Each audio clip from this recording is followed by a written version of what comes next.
Hai semuanya, balik lagi sama Calon Sarjana. Iklan tuh memang penting banget ya buat kelangsungan bisnis. Ya biar orang-orang tuh pada tahu produknya. Dan yang jadi media pun juga dapat cuan biar usahanya tetap jalan kan. Nah, tapi di sini nih letak masalahnya. Mereka ini terutama YouTube tuh jadi kayak ketagihan gitu loh. Yang efeknya jadi bikin usernya tuh ngerasa risih nih. Bahkan di antara kalian mungkin juga sudah ada yang mikir kalau mereka tuh konyol kali ya. Tapi itulah teman-teman yang terjadi di YouTube sekarang dan akan kita bahas sesaat lagi. Sudah penasaran? Hai, gue Andre. Yuk kita bahas. YouTube itu sudah banyak banget ngubah kebijakan sana-sini dan kita juga nggak bisa apa-apa ya. Mau itu pengguna, pekerjanya, sampai konten kreatornya sekalipun. Jadinya yang bisa dilakuin ya cuma beradaptasi doang teman-teman. Termasuk soal iklan ini nih.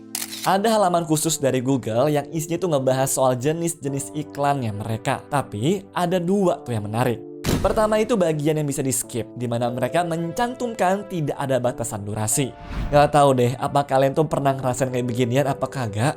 Cuma nyatanya ada loh teman-teman pengguna yang update kalau mereka tuh baru aja nonton satu film utuh lewat iklan YouTube. Terus yang kedua, bagiannya iklan yang nggak bisa di skip sama sekali.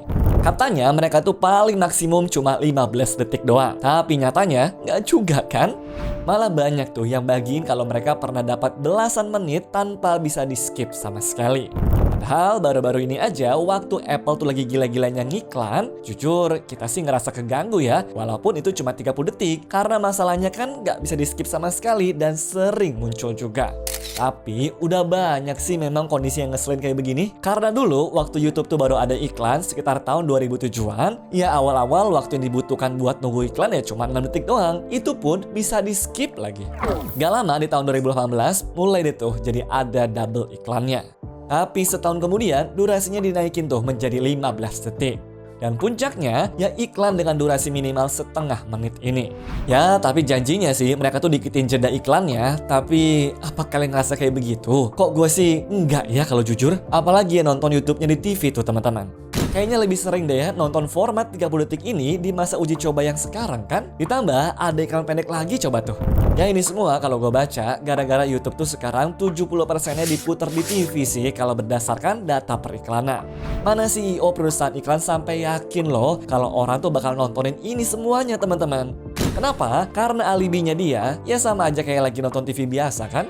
Padahal kalau buat kita nih, ya mereka yang tetap kayak begitu ya karena sambil ngelakuin hal yang lain aja kayaknya ya. Terus kalau durasi ini kalian tuh anggap sudah meresahkan, tunggu teman-teman sampai ngelihat apa yang dibagiin sama orang-orang di negara lainnya. Mungkin kalau di Indonesia kita nggak terlalu ngerasain karena sudah diminta sensor duluan sama pemerintahnya kan.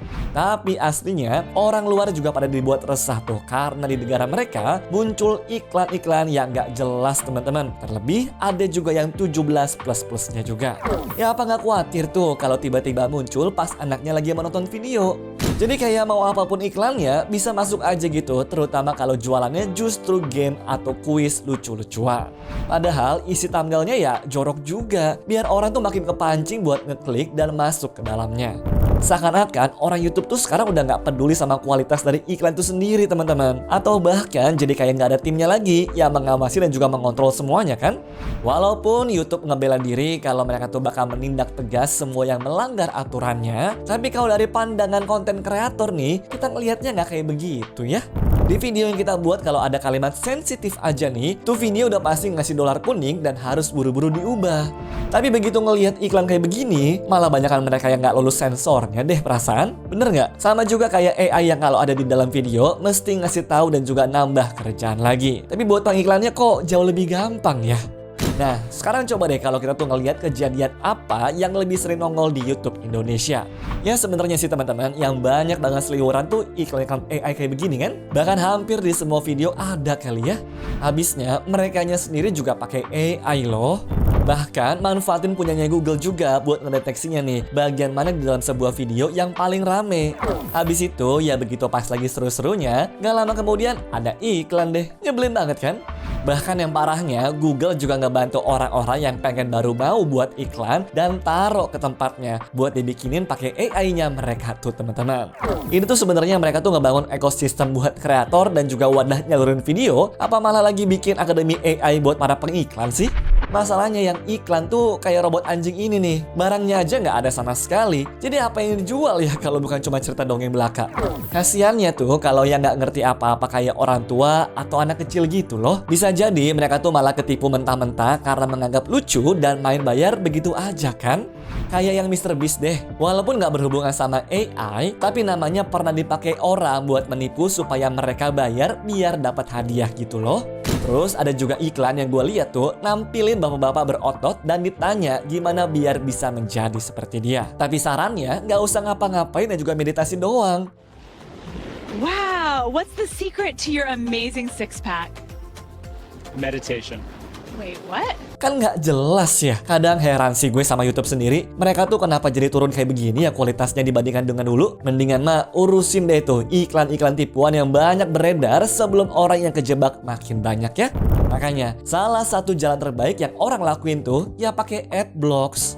Iya, saking banyak yang ngerasa kalau YouTube tuh sudah makin keterlaluan sama iklannya, orang pun mulai mencari cara dong gimana biar nggak ngerasa risih lagi tiap kali menonton. Apalagi mereka juga nempatin iklan di YouTuber-YouTuber kecil walaupun belum ngajuin monetisasi tuh.